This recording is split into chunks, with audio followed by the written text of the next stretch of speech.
Bonjour, bonjour à toutes et à tous. Alors, je vois qu'on est déjà nombreux sur le webinaire. On va attendre quelques minutes avant de débuter.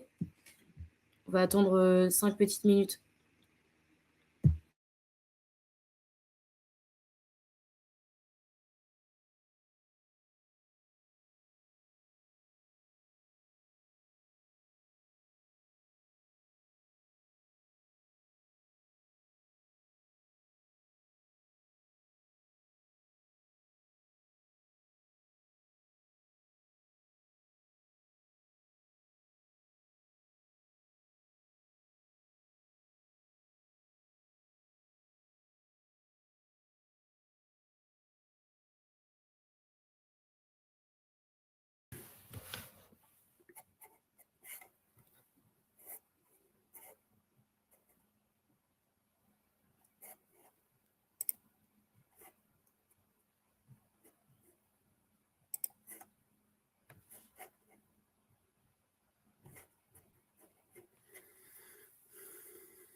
Donc, rebonjour à toutes et à tous. Je pense qu'on va pouvoir commencer. Alors, pour bien débuter, je vais vous demander juste 2 petites secondes de répondre à un sondage pour savoir du coup comment est-ce que vous avez entendu parler de ce webinaire. Alors, ok. Il faut que vous alliez dans l'onglet sondage, c'est tout en bas à droite normalement, et ensuite vous pouvez indiquer comment est-ce que vous avez entendu parler de ce webinaire. Ça va vous prendre quelques petites secondes. Et comme ça, on va pouvoir débuter. Quelques règles par rapport à ce webinaire. Sachez que là, le webinaire est enregistré. Donc, vous aurez accès au replay du webinaire ainsi qu'aux slides qui seront disponibles sur la page dédiée à cet appel à manifestation d'intérêt sur le site de Cap Digital. Donc, on vous renverra tous les liens. Merci également de poser vos questions dans l'onglet questions, donc en bas à droite et non dans l'onglet chat. On est nombreux aujourd'hui pour ce webinaire, donc ça sera plus simple pour traiter toutes vos questions à la fin. Donc, on aura un temps dédié pour bien ne pas oublier les questions. Donc, on regardera cet onglet questions. On fera également donc, une FAQ, une foire aux questions. On va reprendre toutes les questions que vous allez poser. Ça sera également disponible sur le site de l'appel à manifestation d'intérêt. Donc, vous pourrez retrouver toutes les questions qui ont été posées ainsi que toutes les réponses. On va pouvoir débuter. Donc, Claire de Huisser, je suis chef de projet Open Innovation chez Cap Digital. Donc, Cap Digital, on est opérateur de cet appel à la manifestation d'intérêt. Donc, je serai le contact principal avec donc Grégory. Donc, Grégory, je te laisse te présenter. Oui, bonjour à toutes et tous. Merci d'être aussi nombreux à ce webinaire. Ça démontre l'intérêt pour cette AMI et on en est très content. Donc, Grégory Delevel, je suis chargé de mission Climate Data de la région Centre-Val de Loire. Et donc, je suis en charge de ce projet qu'on va vous présenter en introduction.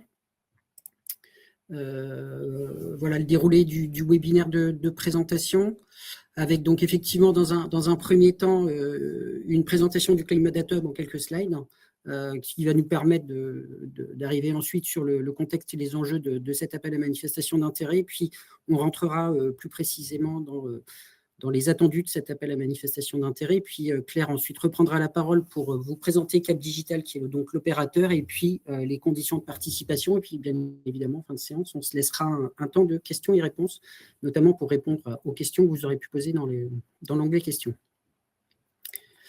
Donc, cette AMI, mobiliser les données contre le réchauffement climatique, comme vous pouvez le voir, est un AMI avec plusieurs partenaires. Donc, on a dit que Cap Digital serait cet opérateur, et c'est pour ça que c'est notamment qui organise ce webinaire. Et ensuite, les autres partenaires sont la région Centre-Val de Loire, qui est pilote du Climate Data Hub, la Banque des Territoires, l'IGN, ainsi que le JPRECIA, l'opérateur public de services numériques de la région Centre-Val de Loire. Je reviendrai sur chacun de ces partenaires pour expliquer quel sera leur rôle dans cet appel à manifestation d'intérêt. En quelques mots, le Climate Data Hub, pour que vous puissiez comprendre le contexte de cet appel à manifestation d'intérêt. Donc, le Climate Data Hub est une initiative qui est portée par le Conseil régional Centre-Val de Loire maintenant depuis plusieurs années. On a fêté la semaine dernière les 2 ans de la signature de l'accord de consortium entre les membres fondateurs. On est aujourd'hui une trentaine de partenaires publics, privés et académiques.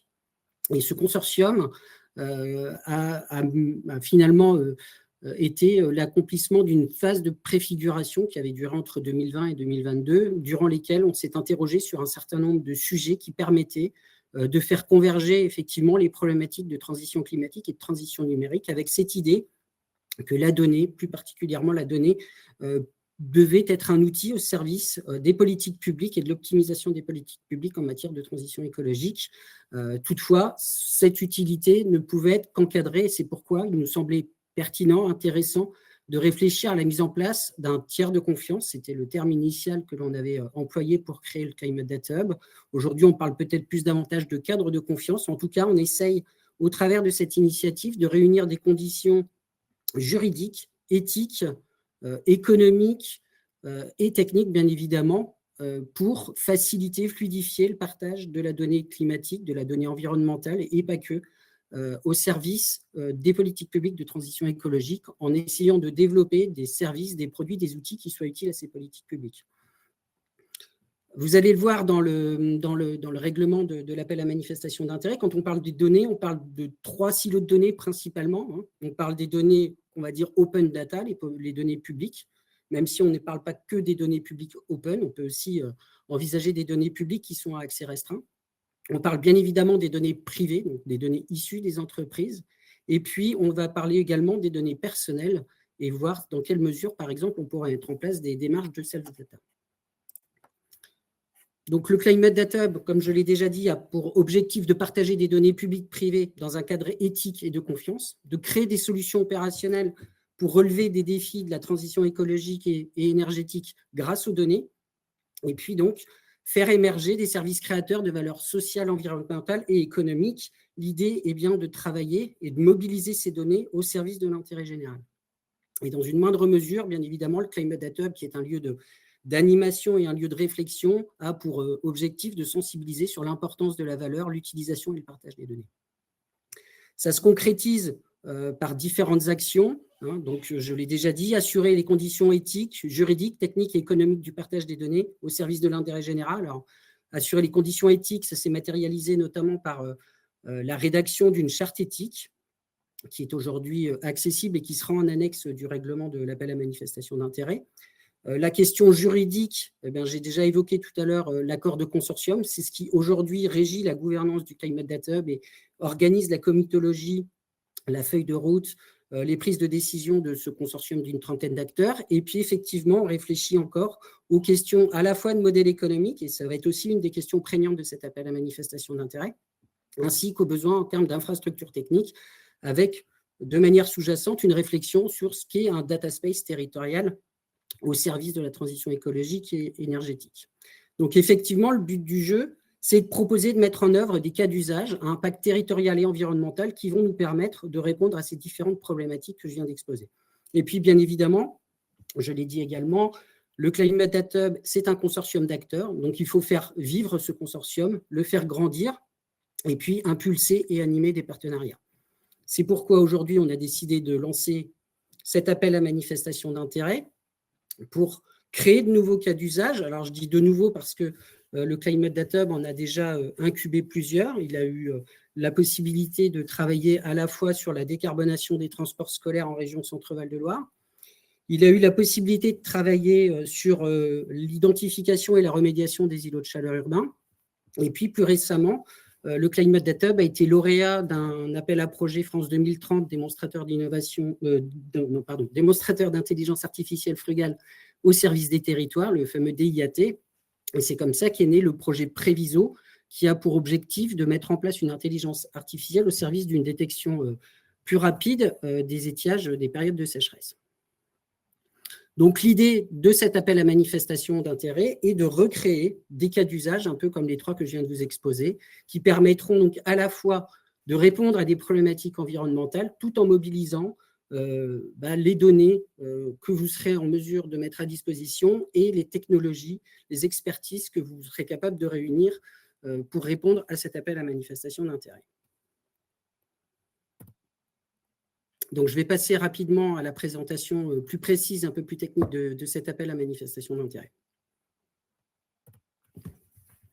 Donc, notre objectif, vous l'avez compris, d'identifier, tester, d'accompagner jusqu'à 5 projets de mise en commun d'utilisation de données entre des acteurs publics et privés sur des sujets d'enjeux régionaux, soit d'adaptation, soit d'atténuation au changement climatique.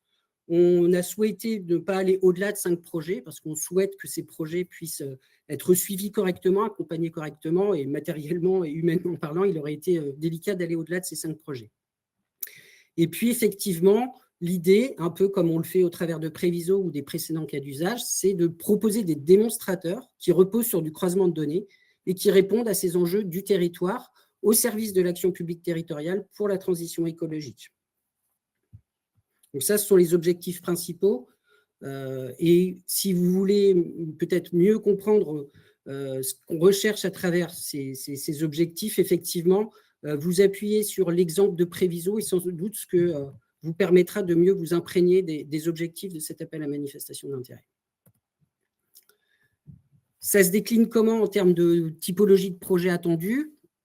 Eh bien, effectivement, leur objectif principal, c'est de traiter soit d'adaptation, soit d'atténuation, soit des sujets de résilience climatique, des sujets aussi de risques climatiques, avec effectivement différents types d'acteurs. Je le redis, une des choses qui est importante pour nous, c'est effectivement de travailler sur des consortiums d'acteurs publics-privés, parce que c'est une des problématiques fondamentales du Climate Data Hub. Avec des périmètres thématiques, alors on en a cité quelques-uns, mais ils ne sont pas exhaustifs. On a cité l'eau, l'énergie, l'urbanisme, la biodiversité, l'agriculture, le risque naturel. Donc tout ce qui, à un moment ou un autre, constitue des disciplines en lien avec la transition écologique. On aurait pu aussi citer bien évidemment les transports sous l'angle atténuation. On peut aussi tout à fait envisager des sujets sur le tourisme durable ou bien évidemment des sujets autour de la santé et environnement. Les cas d'usage qui sont ciblés, vous les avez plus ou moins déjà identifiés. C'est des sujets qui sont en lien avec de l'optimisation, de l'aide à la décision, de la prédiction, de la surveillance, tout ce qui va permettre à un moment ou à un autre d'optimiser des politiques publiques en lien avec la transition écologique. Et puis évidemment, ces cas d'usage sont concernés directement par de la localisation région Centre-Val de Loire, avec comme objectif que le public concerné soit plutôt des opérateurs publics, des collectivités et tous les publics concernés par ce type de discipline et de thématique.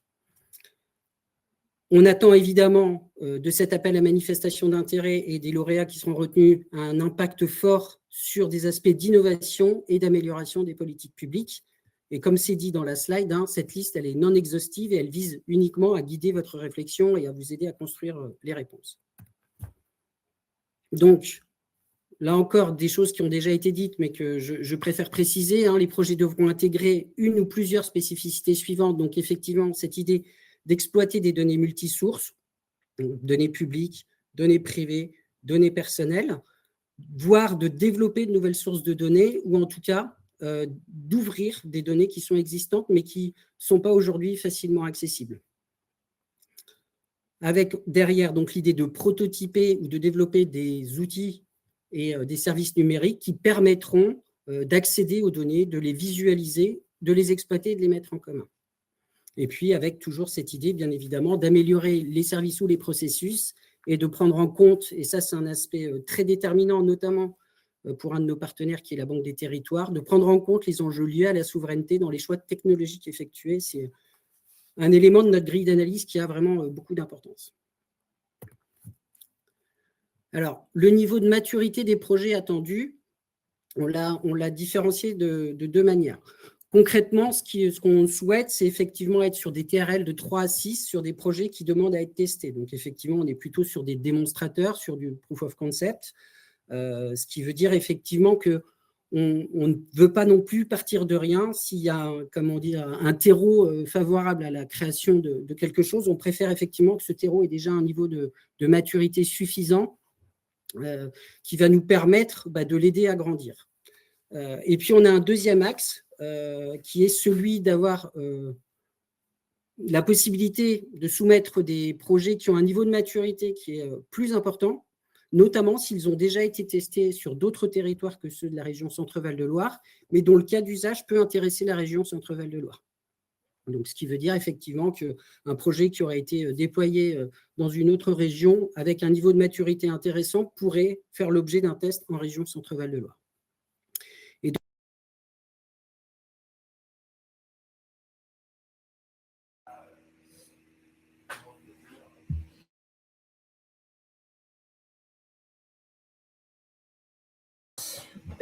en attendant que Grégory puisse se reconnecter. Ah, oui, c'est bon. Il y a eu une petite coupure. C'est bon, c'est parfait. J'en étais donc à la durée des projets. On vise effectivement des projets qui se situent entre 6 et 18 mois selon le niveau de maturité qui sera identifié.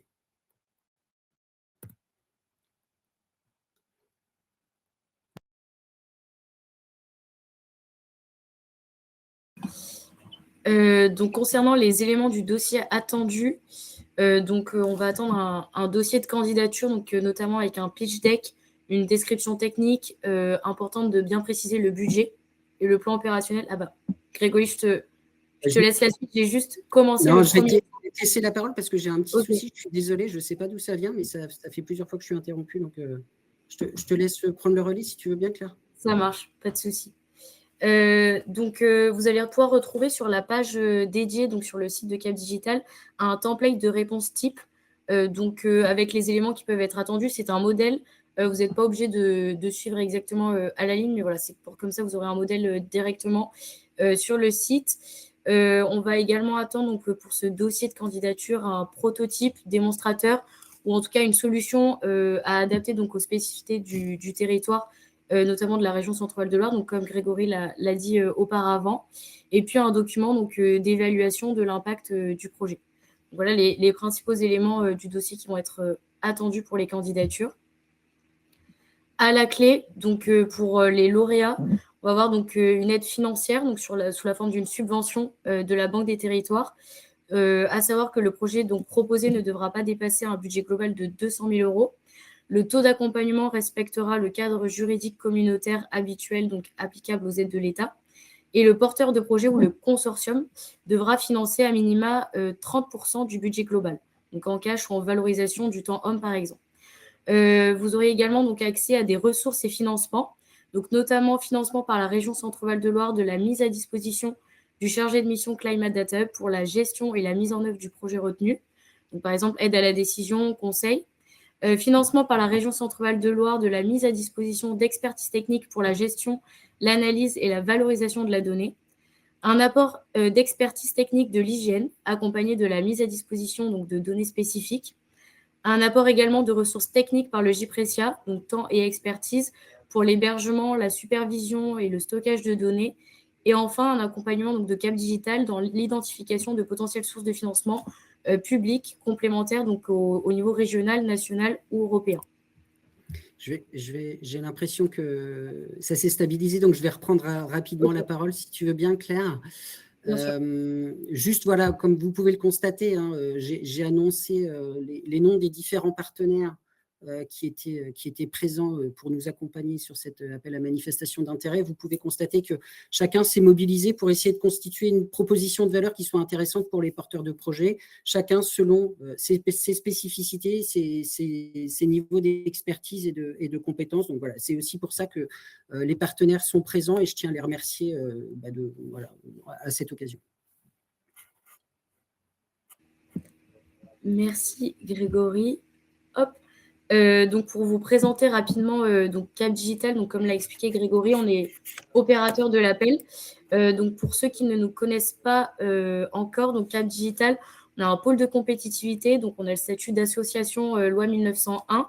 Notre but, donc voilà, on fédère une communauté d'adhérents, donc plus de 650 adhérents, principalement donc composés de start-up et PME.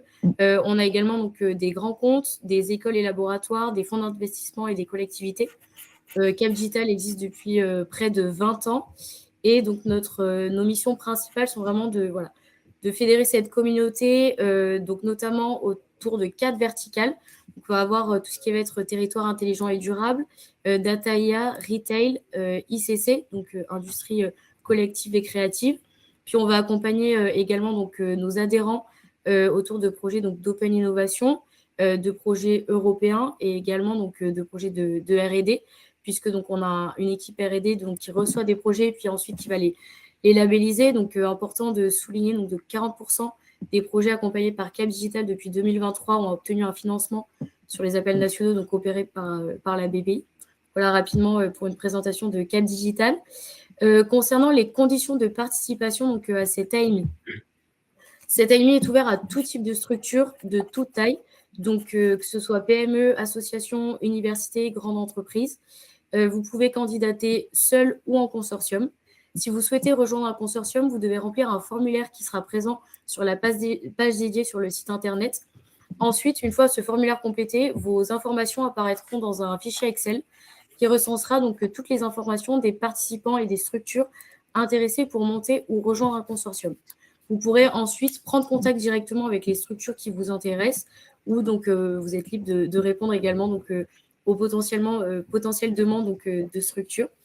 Pour participer ensuite, donc sur la page dédiée de l'appel, vous devez remplir un formulaire de candidature, donc c'est un formulaire Typeform, et joindre votre dossier de réponse.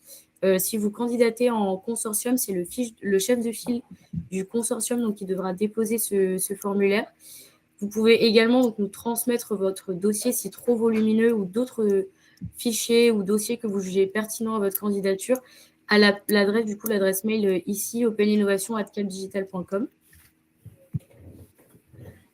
Donc, pour rappel, par rapport à comment va se dérouler donc, cet appel à manifestation d'intérêt, donc vous allez d'abord devoir déposer votre dossier de candidature.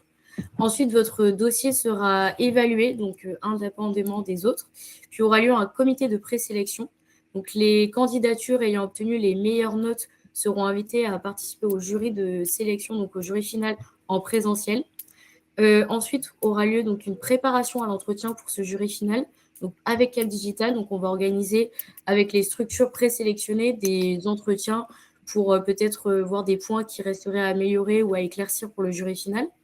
Aura lieu donc le jury final où les lauréats du coup seront sélectionnés après donc un entretien en présentiel. Puis donc on vous fera un retour sur les différents lauréats qui auront été sélectionnés pour cette AMI. Pour que vous sachiez un petit peu donc sur quoi vous allez être évalué et ce qui va être attendu.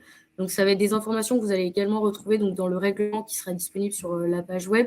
Mais voici donc une liste des objectifs un petit peu donc, à atteindre, notamment donc, la pertinence du projet pour contribuer à l'atteinte de la neutralité carbone et répondre aux besoins donc, d'adaptation au changement climatique, le potentiel donc, de création de valeur, les pistes de réflexion sur la solidité et la viabilité donc, du modèle économique, également donc, le caractère innovant du projet, du service, du produit, le potentiel du cas d'usage à illustrer par rapport à la démarche du Climate Data Hub, donc expliquée et mise en avant par Grégory tout à l'heure.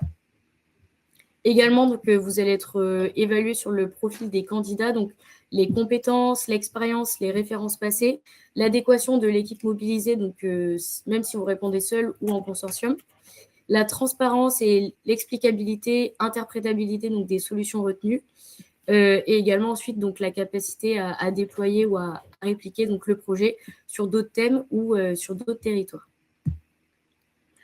Donc on a recensé également les principaux points concernant la propriété intellectuelle. Donc de même, vous allez pouvoir retrouver toutes ces informations dans le règlement. Important donc de souligner que les candidats sélectionnés conserveront les droits de propriété intellectuelle des éléments et des outils utilisés dans le cadre de ce projet, ainsi que leurs connaissances antérieures, et que le sponsor, donc l'opérateur de l'appel, restera propriétaire des contenus mis à disposition du projet et des droits de propriété intellectuelle. Ensuite, voilà, je ne vais pas lire toute la slide, mais vous retrouvez toutes ces informations donc, dans le règlement. Et après, si vous avez des questions, n'hésitez pas également à les poser.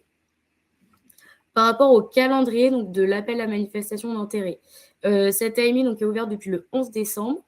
Aujourd'hui, donc, a lieu ce webinaire de présentation. Vous allez avoir jusqu'au 9 mars 2026, donc à 12h, pour déposer un dossier de candidature. Ensuite, aura lieu donc le comité de présélection la semaine du 23 mars, avec du coup l'annonce des candidats retenus pour ensuite passer au jury final. Aura lieu donc le jury final la semaine du 6 avril 2026 et l'annonce des lauréats pour commencer donc une phase d'expérimentation début mai 2026. Voilà, pour rappel, pour accéder à toutes ces informations, je vous laisse vous diriger sur la page dédiée à l'AMI. Et si vous avez des questions, donc n'hésitez pas. Donc là, on va passer à un temps de questions-réponses, mais n'hésitez pas, si vous avez des questions après le webinaire, à nous contacter donc à l'adresse openinnovation@capdigital.com et on verra bien à inclure les questions donc on recevra dans la foire aux questions qui sera mise à jour régulièrement et postée donc sur le site de l'appel.